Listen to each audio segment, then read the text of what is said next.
You're listening to Opera Box Score. Let's get ready to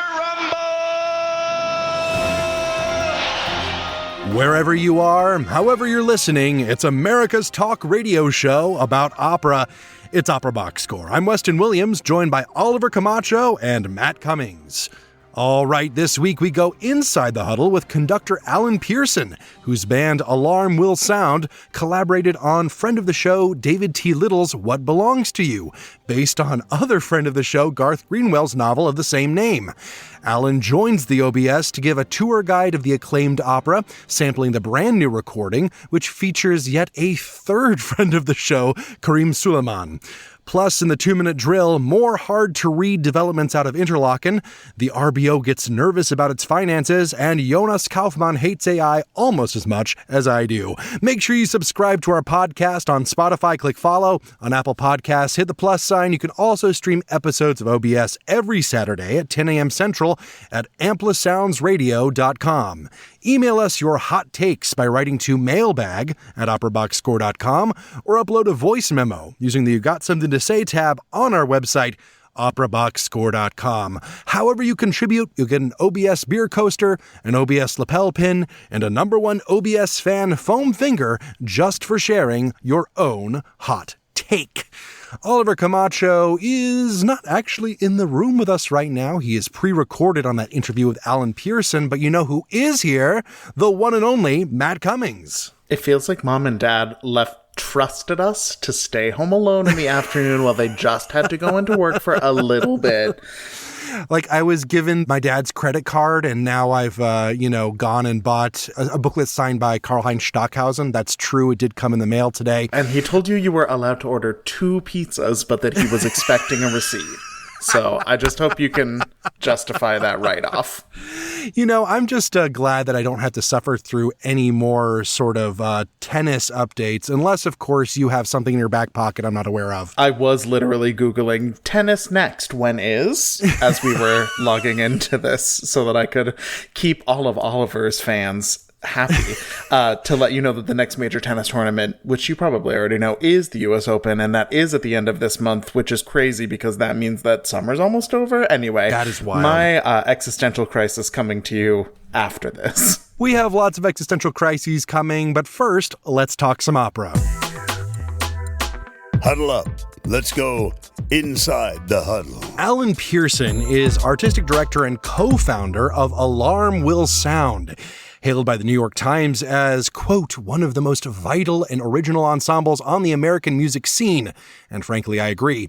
Here in Chicago, he is co-director of the Contemporary Music Ensemble at the Beanan School of Music, where he has led student productions of new operas like David T. Little's Dog Days, Missy Mazzoli's Proving Up, etc.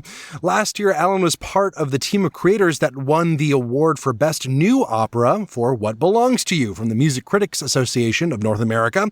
The original forces of that opera are now on a stunning new recording.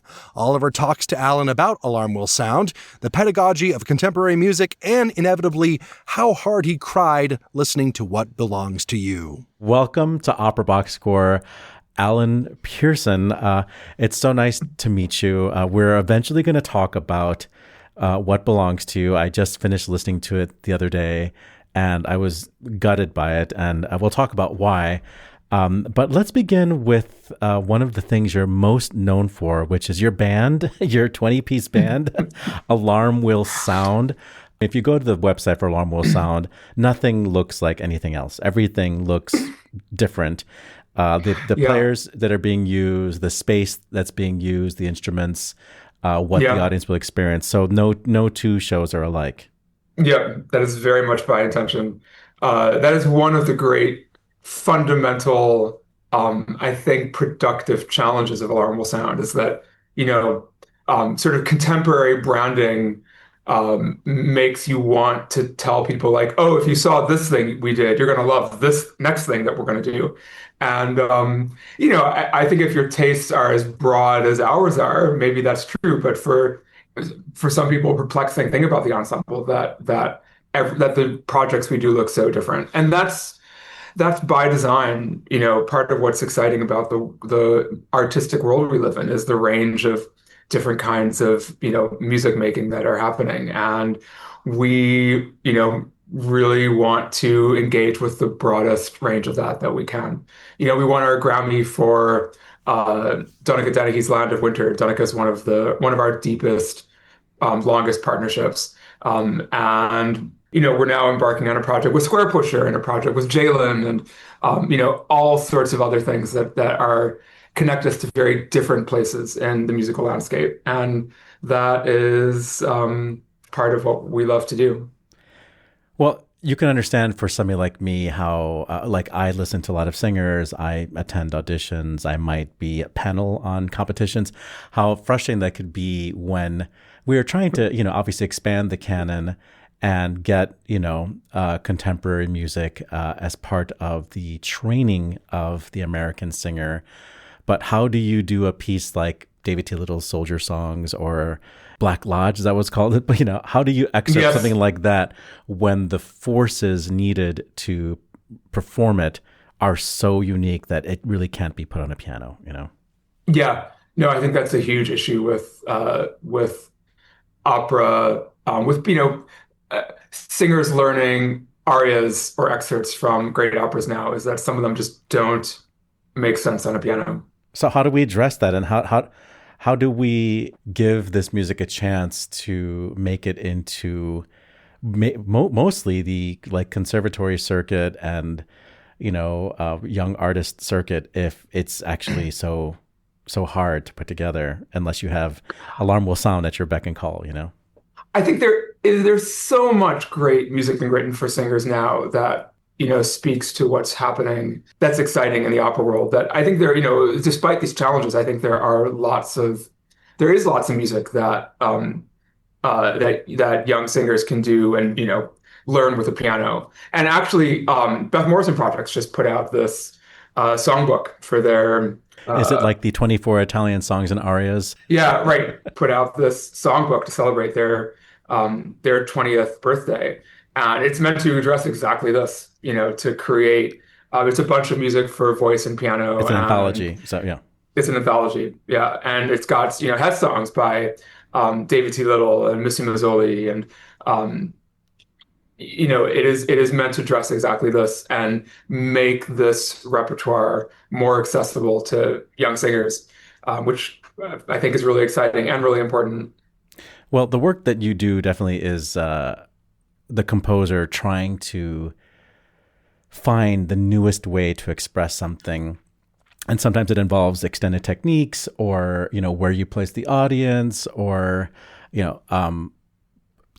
the types of instruments you use, or there's other things I'm not even thinking because it's not my world. But what are some of these tools or techniques that you feel have lasting power that maybe you've seen used in its, the prototype and now when it was novel, now that are making their way into how composers write opera? I think a big one is amplification. And there has been a lot of stigma against amplification from the traditional opera world. And I think that's slowly been changing and that there's an understanding, I think the initial way of looking at amplification in the traditional opera world was as a kind of crutch, as if it was to say, if you need this, it's because the composer is orchestrated too thickly or the singer doesn't have the technique to power themselves over an orchestra. And that's completely missing the point, because amplification gives you a whole different kind of vocal experience and a whole different range of vocal colors that you can access. When you're able to hear a singer up close and have a feeling of being right next to them and having access to a range of vocal sounds that aren't meant to project over an orchestra, but that are doing something else. You're at Northwestern University. I don't know how many weeks out of the year you're able to spend with what's called the Bienen Contemporary Ensemble, The Bienen Contemporary Music Ensemble. Contemporary Music Ensemble. So you are actually working with the next generation on some of these things. And yeah. I don't know if you feel like their voice teachers, for example, are like disapproving of the things that they're learning, singing a David T. Little or Missy Mazzoli opera. I've never run into that as an issue. For years, Donald Nally, who conducts The Crossing, was at Northwestern University and was heading the choral program there. He did such incredible things with student voices in contemporary music and, expanding their range of techniques, and, then showing what kinds of art making were possible with an expanded range of color and technique. And contemporary music. And so I think that really helped establish in Northwestern a culture around contemporary music and contemporary voice. The general shape of it is that you come to a first rehearsal and the singers are generally like, they've done their homework, they've learned, at least they've begun the process of learning the difficult harmonies and rhythms. But they start by singing in the way that they would approach traditional opera or, art song. And then a big part of my role is to get them to think about, okay, what is this piece doing dramatically? Where does it take place? What's the world it's occupying?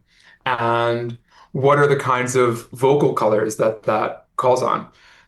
And that always takes us in lots of interesting directions. Where you are thinking of, you're borrowing from styles like folk music or Broadway or early music or popular music, rock music, heavy metal. Like all these are kinds of vocal colors and techniques that you're drawing on. We should keep this a commercial for being in School of Music, which did produce Dog Days. I remember seeing that was my first David T. Little joint. And I was actually blown away by it, that students could do that. I remember Malin, is that her name? The one of the sopranos that sang, maybe I'm saying her name wrong, but was so good in whatever the final, the role that's like has the final scene with the mirror, and like the availability of students at Northwestern to really give this piece, a production that was high level. It could have been, ad bam or something like that, So congratulations to you all for putting that together. Thank you. We are here. A very, very special experience. Yeah, we are here to talk about David T. Little's What Belongs to You. That was the goal of bringing you on, because the commercial recording from the world premiere just was released earlier this summer.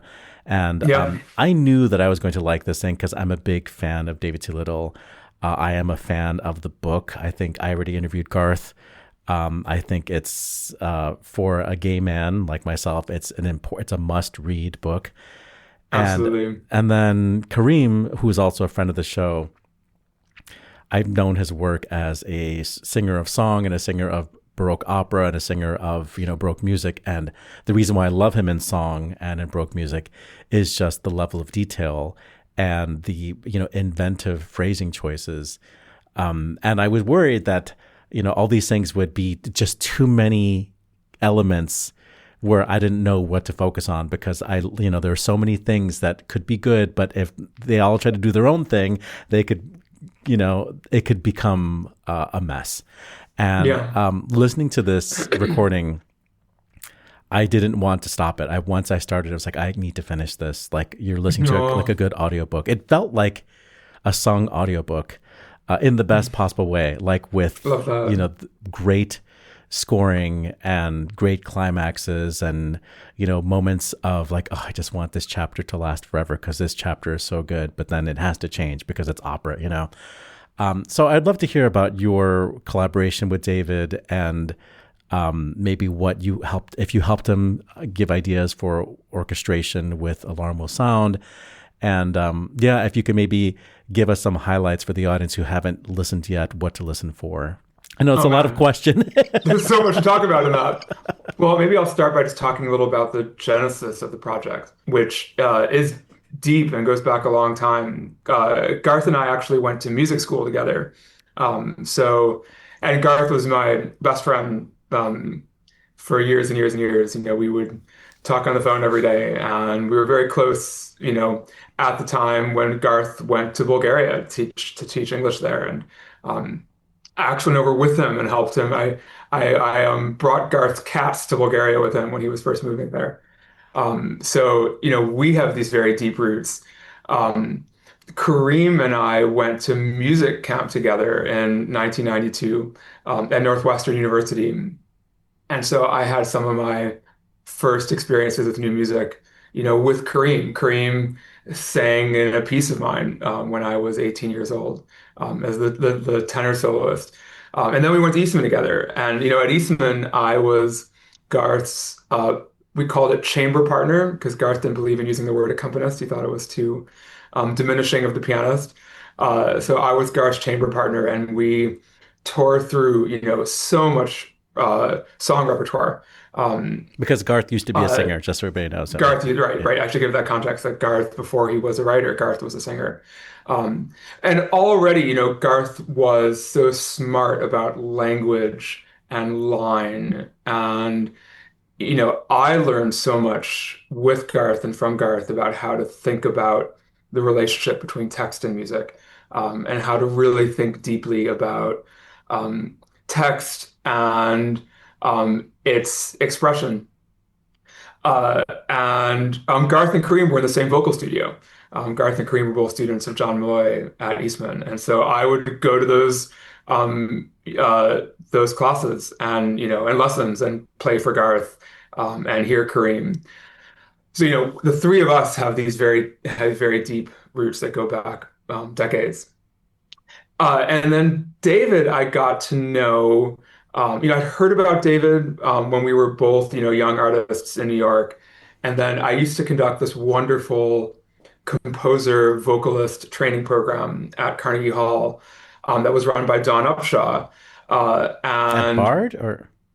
No, at Carnegie Hall. It was Okay. Don Upshaw. And initially it was Don and Osvaldo Golioff who did it together. And it was a training program for composers and singers. Okay. And so they would bring in these composers and pair them up with a group of singers to write a piece. And that was where Dog Days was born. So David T. Little, when he was a young composer, and Royce Vavrick, when he was a young unknown librettist, they, for this Carnegie Hall workshop, and I want to say 2008, 2009, something like that, wrote scenes from Dog Days, which was for, 5 singers and a chamber ensemble. And so I conducted that and just fell in love with David's music.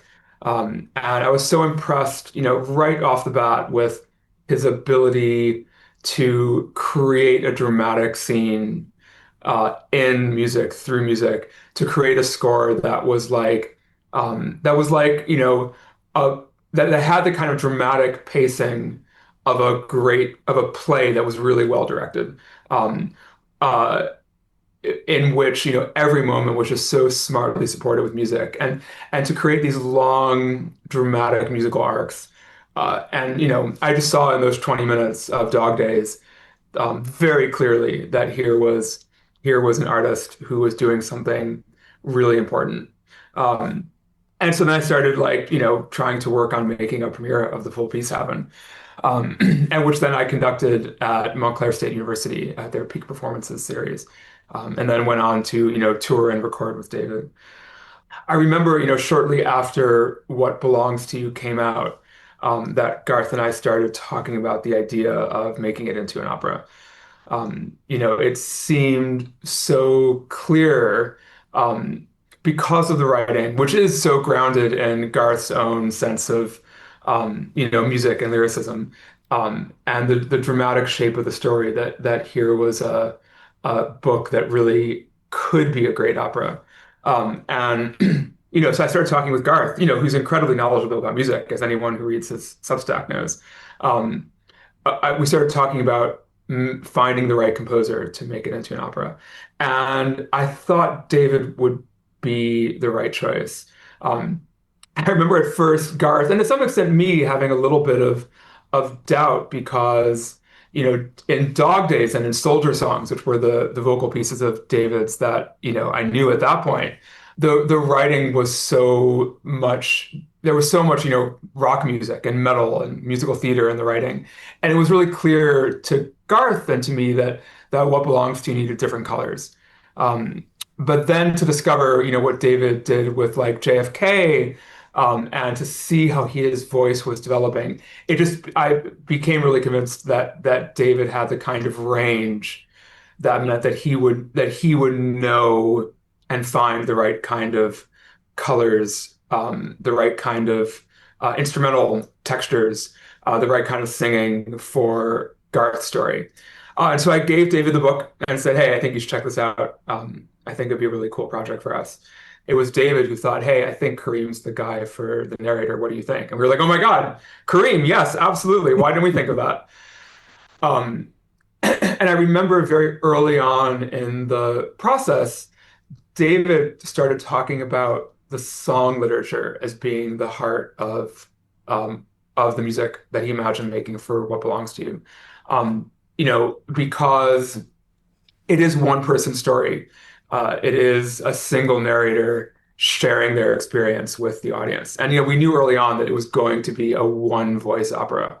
And so David, was really smart, I think, to find that connection between the kind of storytelling that was going to happen in What Belongs to You and the song literature. And of course, that made total sense for me because this was the grounding in my relationship with Garth.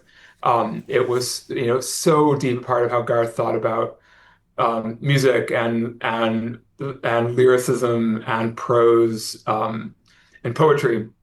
And so it seemed so right. And the kinds of song literature that David was thinking about drawing on, like John Dowland, Monteverdi, Schubert, Are all specialties of Karim, actually. yeah, specialties of Karim, and also like they're specialties of Karim, and they were Garth and my literature too, and so it became a kind of common language at the heart of the project. And I think is part of why I love what you said at the beginning about how you were afraid with all these elements, all these exciting things in this project, it would feel a little all over the place. And I think part of why it doesn't is that there is this shared language of song at the heart of it.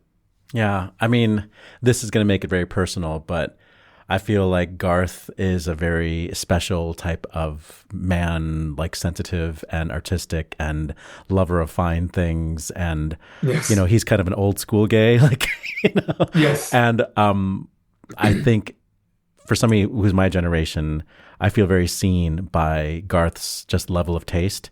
And I feel like gay men of my generation and younger generations, I'm not sure if they have the same reference points. And I wonder if this, his exquisiteness would have the same effect on somebody who, grew up in the YouTube generation and the drag race generation, where just culture is the cultural touchstones are different, So Yeah, maybe it's I'm a really being interesting insulting to younger people right now. Sorry. I mean, look, there's a larger, that to me, that is sort of a small piece of a larger cultural shift that worries me, which is just a shift away from, uh, The fine things like art and literature and, yeah, and and honestly, just the kind of attention it takes to like read a book as thoughtful and beautifully crafted, and demanding of one's time and attention as What Belongs to You is. Well, we are so over time, but I would love a quick tour guide. Can you pick 3 clips for us to sort of just focus on and what we're listening to and maybe, show us the craft here? So I'll start with the sort of inevitable one that you can't talk about What Belongs to You without talking about, which is It Must Have Been Summer, which is near the beginning of the second part of the opera. And where we are in the story at this point is the narrator has just learned that his father is dying. And he doesn't know how to feel about that. He doesn't have a good relation with his father. They haven't spoken in a long time. he's sort of like in a wash of emotions, and he rushes out into the streets of Sofia, and sort of loses himself in the city and is like processing all these thoughts and feelings and memories. And we cut into the scene like it is like in a movie, a kind of like hard cut where suddenly you go from the streets of Sofia, you're back in the past. And so it begins with a bang, and then you're in this quiet country summer night in a vast field. Um, and the narrator is remembering being, on his back, looking up at the night sky with his father next to him and having this very tender moment of connection and wonder, looking up at the starry sky. And so that begins as it begins as music for piano and voice. And then slowly you start to hear other instruments create the sounds of the night. And then gradually more comes in. And there are these little, something that David is a master of, and why I think he's so great at writing for opera is showing different kinds of emotional experience at once. And using the resources of the orchestra to create ambivalence, to create different kinds of emotional experiences simultaneously. And that's so perfect for Garth's writing because Garth is always doing that. In this scene, you'll also then start to hear sounds of the street, sounds of Sofia, where the narrator is in the present, walking and remembering this, creeping in.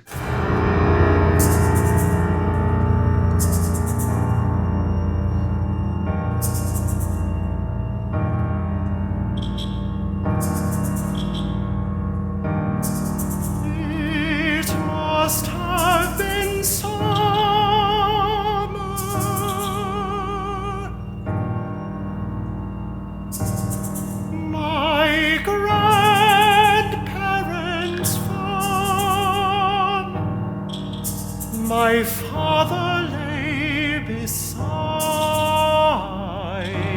me in a large field used as pasture.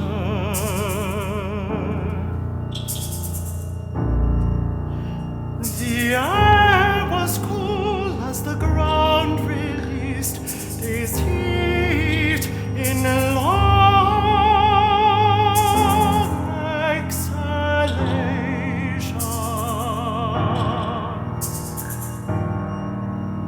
awake far past my bedtime, I mimicked his posture, and behind my head, as we lay there,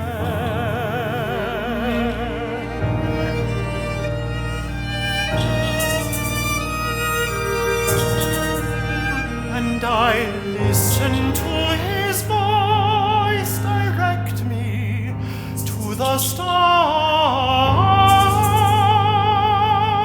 and their patterns.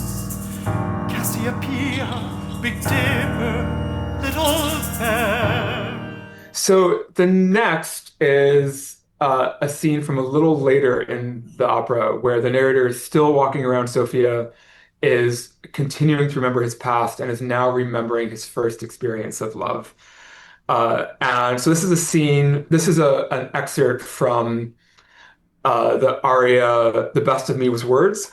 And the narrator is remembering this, what began as like a, phone remote relationship with this person he connected with around literature. And then suddenly they're meeting for the first time, and they're having this, incredibly intense, passionate connection.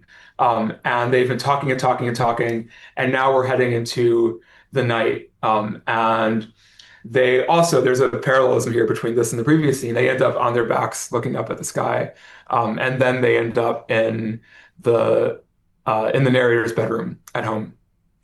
And what's so masterful in this music, and again, it's David's use of the possibilities of the orchestra and the orchestration to show and convey different kinds of things happening simultaneously, different kinds of emotions.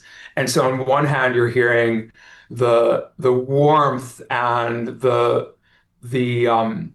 the tenderness of this exciting connection, but then also there's this feeling maybe in the back of the narrator's mind that something's not quite right here, and there's an uneasiness, and that's there too. And you'll hear it first in the vibraphone as this like quiet, insistent pulse in a different meter than everybody else, and then gradually more instruments join in on that.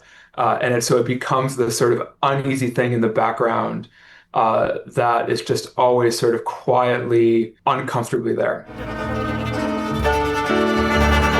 I leaned back too far, lost my balance. In my search for the stars, I fell to the ground. Kay chose to fall with me, and our backs in the dirt, we scoured the sky together.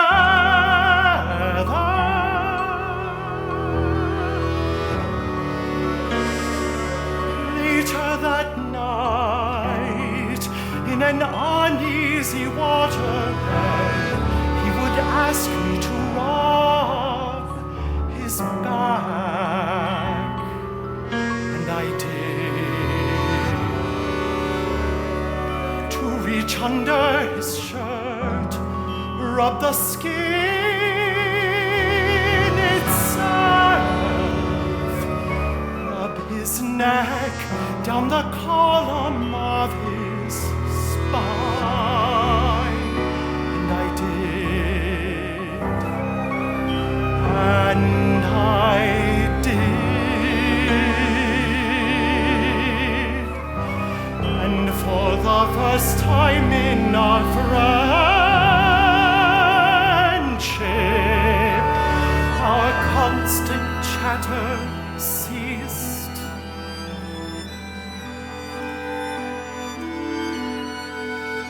Then he leaned slowly back, let his head fall against my chest. Then he shifted, or maybe I did. And he was holding me, we were holding each other as we half slept. And then for the final excerpt, I want you all to listen to the last big climax of the opera, and this is from the scene Earthquake. This is the narrator's final encounter with Mitko, this problematic lover that he's been struggling with throughout the opera. The narrator has just seen him for what he knows is going to be the last time. He knows that Mitko is dying, and that despite their connection, they are going to separate, and that there's nothing the narrator can do for him, and that he will end his life, that the end of his life will be separate. And it's a really beautiful scene, and in it, David borrows from Schubert's Winterreise and the Leiermann song specifically, and so that's actually quoted here, and the connection that song is about this sort of poor man in the street playing a hurdy-gurdy, and it's about how the world sort of doesn't see him and doesn't care about him, and that's the realization that the narrator is having about Mitko, is that this man that he loves, who is suffering, is someone that the world doesn't care about. And that to some extent, despite the love, the narrator doesn't care about enough to give him what he maybe needs or wants in this moment of, suffering. And so, as the narrator is sending him off into the street and watching him go, we're hearing this music connected to the Schubert song, Die Leiermann.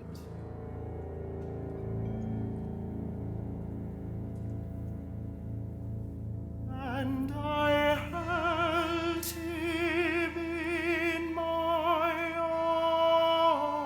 arms, this body so beloved to me.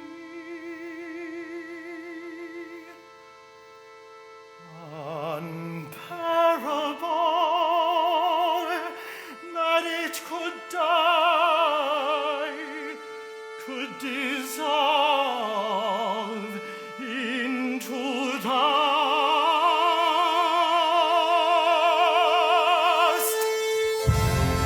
I pressed my face to his neck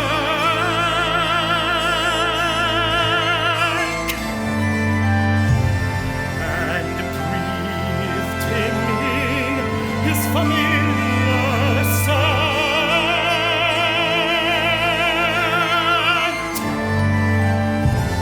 But I knew that that's where it ended.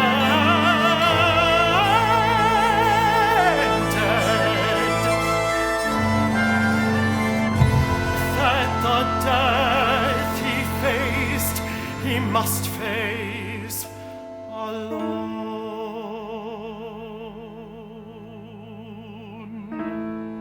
When I read this, I cried so much.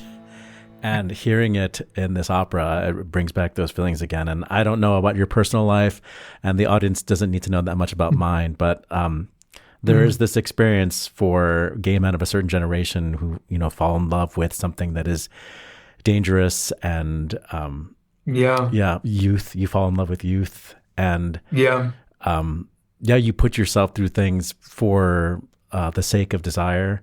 And you'll do anything to keep that feeling. And this is the inevitability. Oh, gosh, Yes, that is very well said. I have not had that kind of experience in my life, but I've been close to so many of those experiences, and the way Garth writes it and the way that David scores it here are so visceral.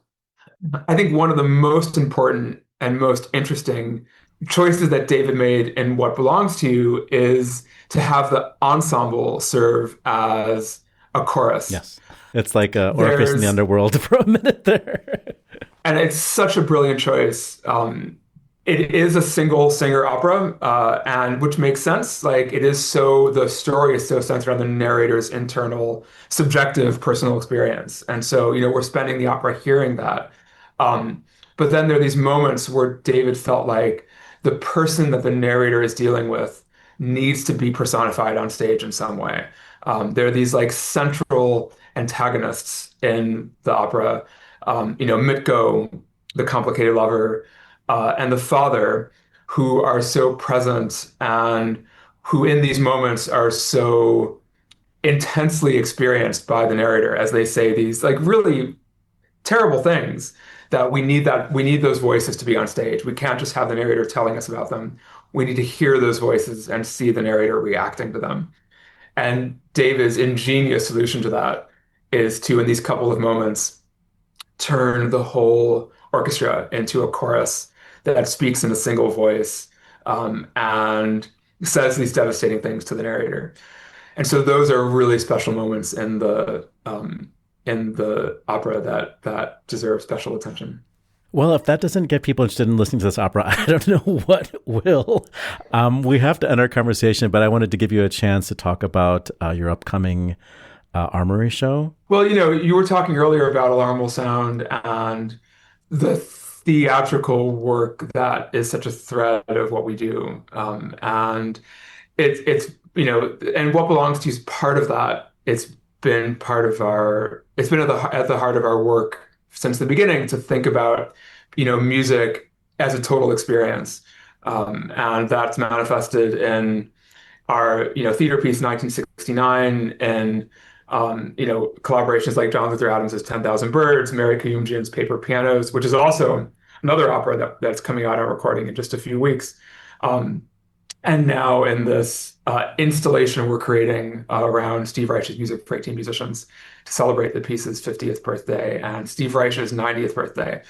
So it is a 3-hour-long immersive experience of this iconic work that builds on the shape of the piece, which as a cycle, it's a piece that begins and ends the same way. And so it has this potential to like live on a loop.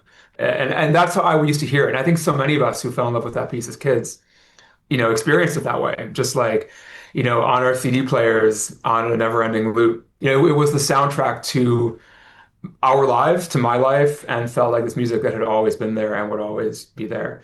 And that's the inspiration for the experience we're creating in this Armory installation in October.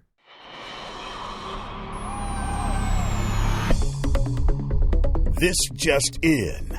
The 2-minute drill. All right, listen up. Here's everything you need to know about what happened in Operaland this week. A 2-year investigation led by an independent law firm has produced a report on dozens of alleged instances of abuse and inappropriate behavior at the Interlochen Center for the Arts.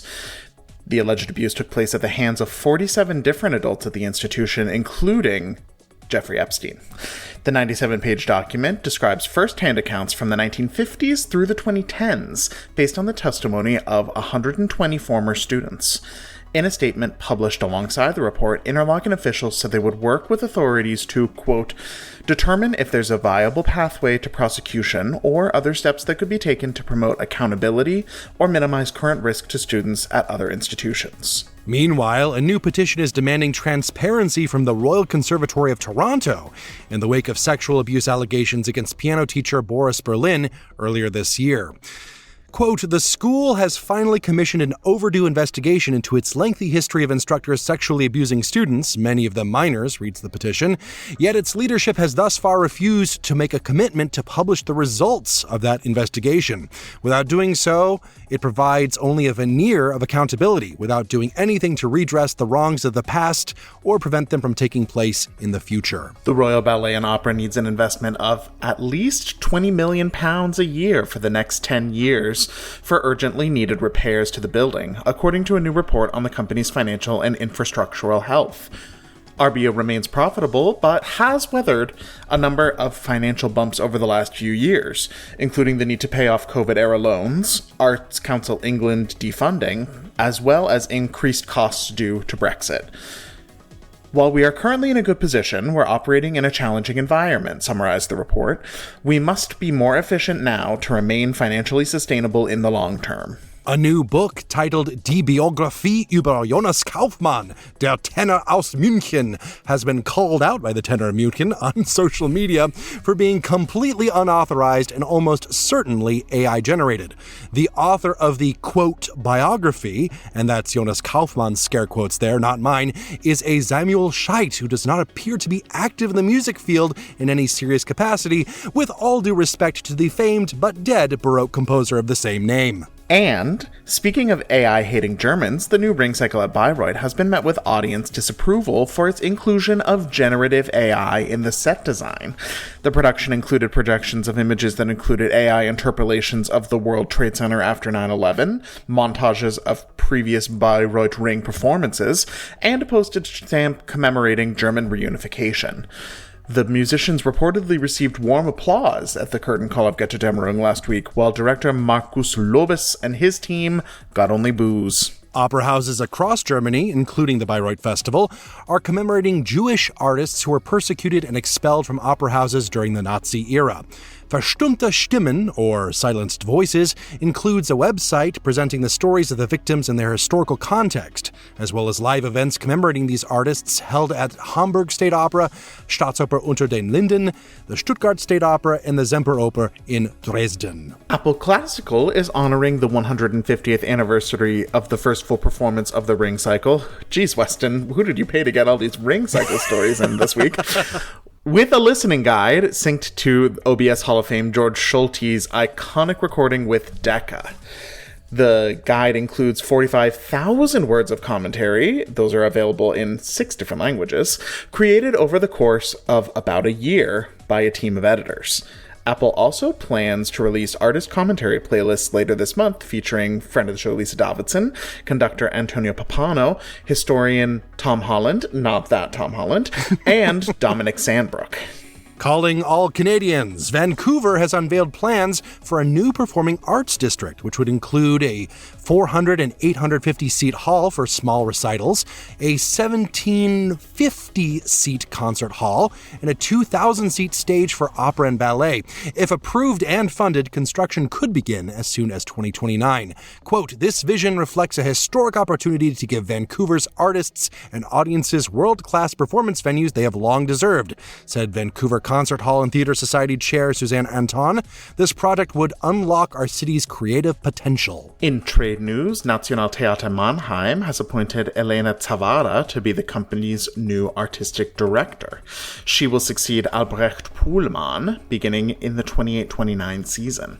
In France, the Opéra National de Paris has selected Ukrainian Polina Lebedyeva to be the institution's new conductor in residence. She will begin her tenure this September. On the disabled list, American soprano and arts administrator Danielle Paston is in a coma following a car accident.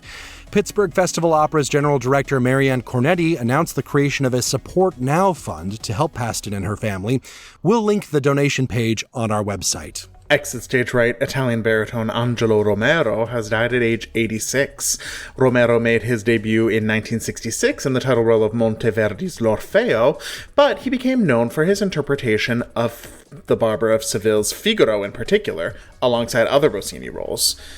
Romero sang over 150 different operas throughout the course of his career, primarily in the Italian repertoire. And on this day, August 6th, in 1765, it was the first performance of Johann Adolf Hasse's Romolo ed Ersilia in Innsbruck. 1946 saw the first performance in the United States of Britain's opera Peter Grimes at Tanglewood, conducted by Leonard Bernstein. In 1947, we had the first performance of Gottfried von Einem's opera Danton's Tod. That was at the Salzburg Festival. And in 1966, also in Salzburg, we saw the first performance of Hans-Werner Henze's extremely underrated Die Basariden, which is based on a Euripides play called The Bacchae. Some birthdays today include Italian composer and singer Barbara Strozzi, born in Venice in 1619. In 1665, that's 46 years later for those of you keeping track, Italian composer, later French grand opera connoisseur Jean-Baptiste Lully was born in Florence. In 1810, Giorgio Ranconi was born. He was a baritone who created the role of Nabucco in Verdi's Nabucco, as well as a number of Donizetti premieres, including Maria Padilla, Torquato Tasso, Maria di Rugnez, Maria di Rohan, and Francesca Donato. That's not even the full list. And in 1929, mezzo-soprano Sandra Warfield was born in Kansas City. And that's your 2-minute drill.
A very interesting recording that I found of the late Sandra Warfield and her then husband, James McCracken, performing the Carmen duet from Act 2. She had a real career singing at the Met, like in the late 1900s, the second half of the 20th century. She was, and not even in character roles, like she was a stalwart of big names like Ulrika, like major principal roles, but in an era where the European singers still really got top billing if they were sharing a run. And it's just an interesting counterpoint to James McCracken, who was kind of the first American Helden tenor to have any real success or recognition. It doesn't seem like there are many recordings of Warfield out there. This was really all that came up when I was looking for her. But it's a beautiful voice, and she's really very interesting as an interpreter of Carmen, which is like a role where you can get a wide range of characterizations and how you spit out the lines versus singing them. Interesting for this performance, which is, I think, like a little bit more staid than those of us who have listened to like Agnes Balza or like more recent singing actresses would think of. But Sandra Warfield also went on to have a career as a cabaret singer when she retired from opera. So clearly the drama was in her bones. Yes, lots of drama this week. Unfortunately, the drama is particularly not fun, especially at Interlochen. No, about as unfun as it gets. God, this is a rough one. So this dropped less than a week ago, I think, the Interlochen report. And it is available online, all 97 pages of it. If you can stomach reading 100 pages of child abuse. If you really want to like you make yourself miserable for a week or two, that's the way to do it. There are also, of course, many different takes online, various legacy media outlets reporting on various aspects. The New York Times, I think, focuses rather heavily on Jeffrey Epstein's involvement in all of this. He was actually a student in Interlochen a long time ago, and then later a major donor to the point where he had a building or two named after him for a while. Which there was some buzz about this, like when the email tranches started getting released last year. That exactly. I'm sure Interlochen didn't forget about that connection, but probably a lot of the general public kind of did until there were lots of people looking through those emails to see what kinds of connections they could find to like seemingly everyone in polite society who was totally fine with this guy's reputation. But we don't need to relitigate that right here. Yeah, I think that's been sort of the main thrust of the news, I think, outside of the classical music world is the Epstein connection. But I think the bigger revelation, and this is something that we've known too, but it's another thing to see it kind of laid out in black and white, is the depth to which this was a problem beyond Epstein. 47, far beyond. 47 people implicated in this report. And that's just the people they could, find to talk about it. Who knows if there were more. And this runs the range of everything from inappropriate sexual harassment to full-on sexual assault. And it kind of points to, as we keep saying, a deep rot in any sort of with the Epstein we know everywhere, but especially in the music world. It's not just a music problem, and it's not just like an academy problem, because the article even calls out like there are similar investigations at fancy boarding schools like Choate or Phillips Exeter. Like there is something about this very cloistered, very hierarchical, often very privileged, though not exclusively. Like there are a wide range of backgrounds and experiences that both these teachers, other adults, students come from. But there is something about the like being in this kind of parallel world where anything goes and the only rules are like what you can get away with that really allow horrible, horrific abuse and behavior, not just to like grow, but sometimes like to flourish, as horrible as that sounds to say. Like you couldn't get away with this for 60 plus years if there were not serious systemic issues that allowed it to thrive. Absolutely. And in addition to the 47 adults mentioned as sort of perpetrators of this sort of thing, there are plenty of mentions of people who went to figures of authority on campus and, mentioned something and they were often ignored, gaslit a little bit, for want of a better term. Imagine. Yeah, I know. And it's, I think to Interlochen's credit, I think they realize how bad this is. And there does seem to be a genuine. It's a more aggressive posture towards it than you will often see. Yeah. And like that, it remains to be seen, like, exactly what's going to come from that. And the cynic in me doesn't want to believe that it is just a PR posture, but because real accountability needs to happen, because, like, we keep reading the same story over and over and over again. I mean, this one is bad enough and comprehensive enough so that it's so undeniable.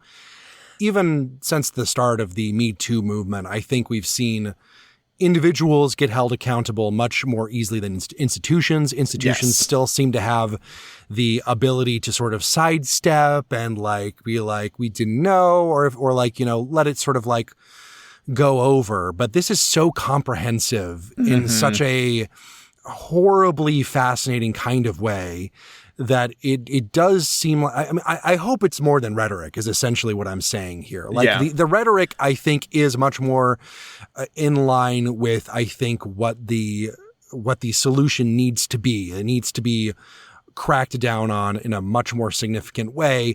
But at the same time, is this just the development of these institutions, an antibody against real accountability to say something aggressive and then not do it, you know? It's going to take continued pressure and like refusal to let those memories be rewritten as from people outside of the institution and like inside the institution. Like, we cannot allow leaders to get away with like soft pedaling this and put it off into the sunset. And I don't mean that as any kind of accusation that is what Interlochen in particular is trying to do here. I agree that like with their statements, they're taking much more responsibility and accountability than you really expect to see with an organization that finds itself like on this brink. But like just thinking back over, I don't know, the last 5-6 years of politics, like it's very easy to let not wanting to remember horrible things turn into allowing them to be co-opted for the opposite of what happened. Yeah. I will say, though, the breadth of this report feels almost apocalyptic in terms of, you know, reputational damage. And this is saying, you know, because this was I think it was 2 years in the making. Yeah. We've known this is coming for a long time, and it's still shocking. Hit like a nuke. You know, it's rough. Like I said, if you can stomach it, you probably should seek it out, but it's rough and it's long. I haven't gone through all of it myself. I read maybe the first 15 pages or so before I just kind of tapped out and just like looked at various synopses, but it's even those are pretty gutting when you look at the numbers and the scale of it. If you are reading this through summaries, a lot of places outside the classical music world are emphasizing the Jeffrey Epstein connection, which certainly is horrible, but I don't want people to lose sight of the fact that this is a structural problem that involves so much more than Epstein and enabled people like Epstein, not just Epstein himself. Rough news. And it's similar with this, you know, a petition for the Toronto Conservatory. I think that, you know, this petition is coming at a pretty good time because, you know, a lot of people in my feed are up in arms about the Interlochen stuff. So maybe the petition will have more oomph to get, you know, the word out there for similar problems at Toronto. But, you know, you wouldn't think that we need like help making claims like that current, but. Well, yeah. I mean, there's our political moment seems to be so defined by people who are cartoonishly evil or incompetent in positions of power, and you have to throw every bit of grassroots organizing and protesting to get something mediocre through. Right. Which, you know, is obviously a problem beyond classical music, but it seems to be what defines our current era. So we'll see how it all works out. This is not the only institution doing this. Hopefully it's the worst one, but somehow I doubt it. Well, the other issue that seems to be defining our era is AI showing up where we don't want it. Yeah. I love Jonas Kaufmann. His social media page, I don't know if it's necessarily run by him himself. Sometimes it really does read like a middle-aged German man is writing it. It feels like it, right? He will often, like, if someone is misrepresenting him or he feels he's being misrepresented somehow, he will release such a German dad kind of response to it. And this is what this felt like. This biography, he provided a screenshot on his Instagram. It definitely looks very AI. Oh, it sure does. The fact that it's by someone named Samuel Scheidt, not with missing the T at the end, but if it added the T at the end, it would be the same as the German Baroque composer. I almost wonder if ChatGPT was searching for a classical music name from the ether and pulled out this dead Baroque organist. I think you give it too much credit. I really love this complaint. And yes, absolutely, Jonas, you should tear this to shreds. If it's anything like the AI projections in the in Get to Demmering, which, like, I'm just going based off of what I'm seeing in advertisements. Yeah. They probably looked horrible. Yeah. Like, oh, sure. So this production, we've talked about it a little bit over the last few weeks. I was worried that it would be well received, because there is a contingent of people who still love generative AI for some reason. I'm glad that it was booed.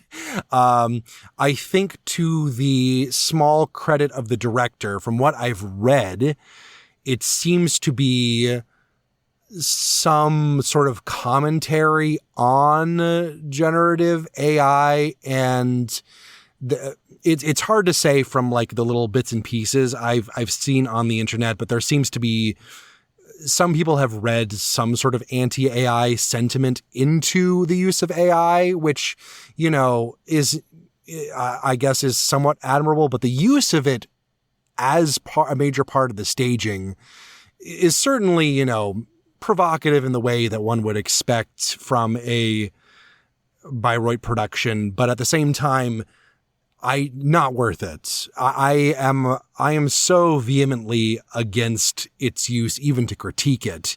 And to be clear, I don't even necessarily know how much it's critiquing it. Right, that might just be wishful thinking. Yeah, I know. So there's one news outlet, I can't remember which one, and I don't remember how legit it was, but it's sort of juxtaposed AI with the fact that it's sold out within, you know, a couple of minutes. And some early commentators were saying, like, oh, that means that people really want this AI slop in their opera. It's Bayreuth. It always sells out. Exactly.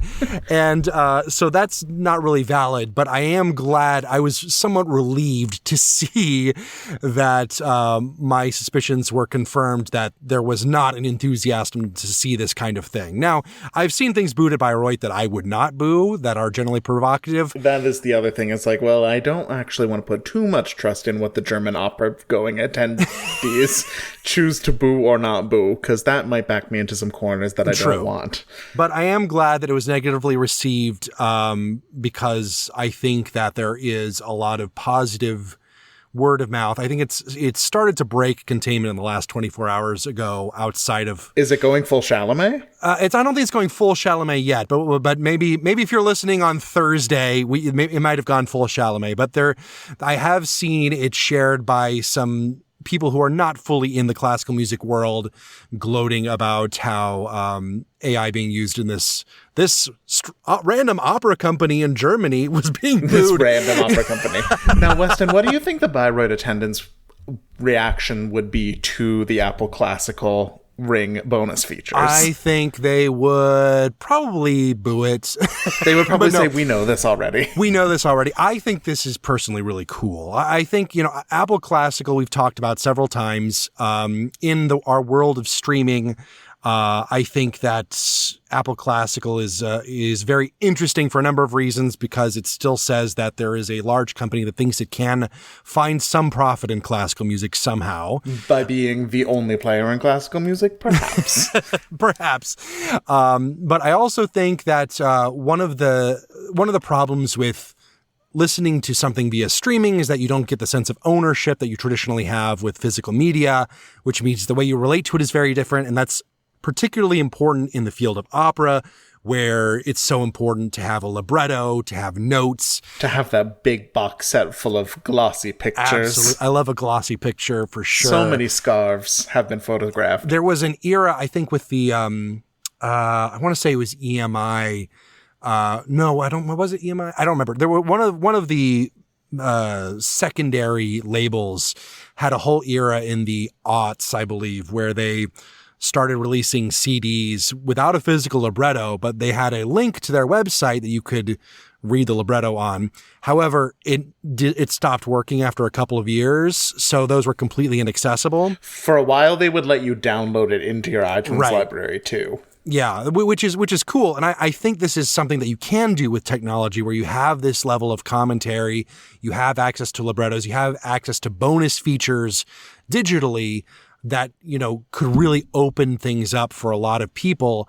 However, the resources required for something like this kind of needs to be a major anniversary of the Ring cycle specifically.